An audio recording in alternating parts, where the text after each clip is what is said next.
The horrific attack, which left 4 dead and 2 girls orphaned in a quiet car park in the French Alps yesterday afternoon, has so far left police mystified.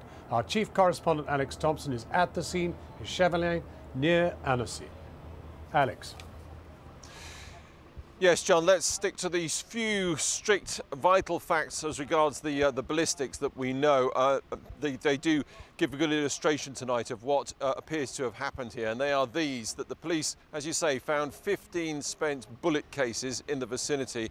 They say there were no bullet holes in the vehicle body, only bullet holes through the window, and we know that through the 4 individuals shot, the cyclist outside the car and 2 individuals inside the car, 2 of those were shot through the head. So it certainly appears to be targeted killing, not indiscriminate. Tonight, the French President Francois Hollande has said that everything that must be done will indeed be done to bring the perpetrators to justice.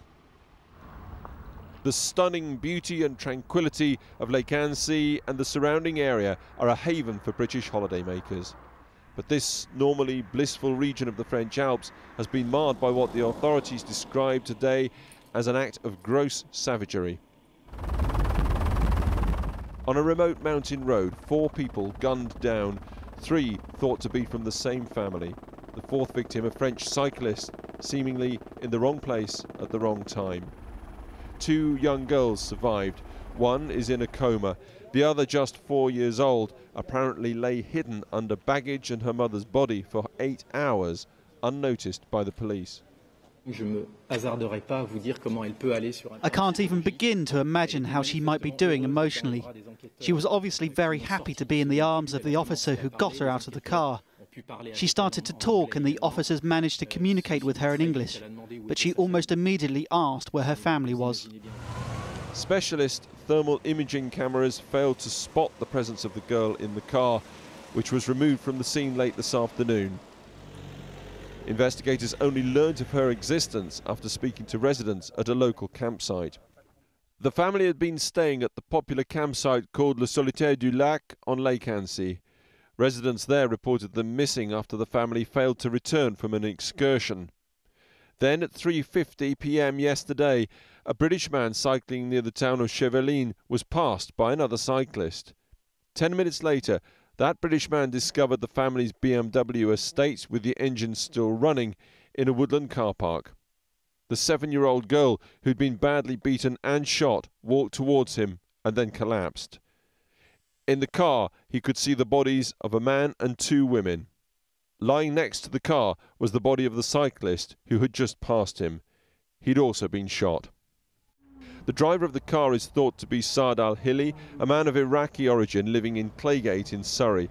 Neighbours say he lives here with his wife Iqbal and daughters Zainab and Zina, and they're shocked that this could have happened to a loving family. It was a very tight-knit family, and I didn't ever see them playing with other children apart from their cousins.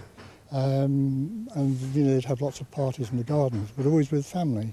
And I just can't begin to imagine how they're going to cope with the rest of their lives. It's horrifying beyond description.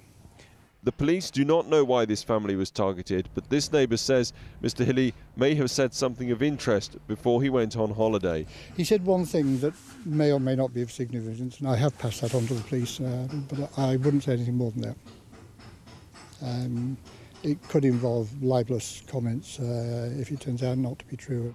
Saad al-Hili was the secretary of an aerial photography company called AMS 1087, although the only details we can find about this business are through the register at Company's House. For investigators trying to solve this horrendous crime, there's so far little information that provides any explanation. Okay, quick update on those 2 young girls. Zainab, the elder, she's 8. She's in an induced coma in hospital in Grenoble, not too far from here. And the other, the younger one, Zina, just 4, as you might imagine, deeply traumatized but physically unharmed, both under police protection.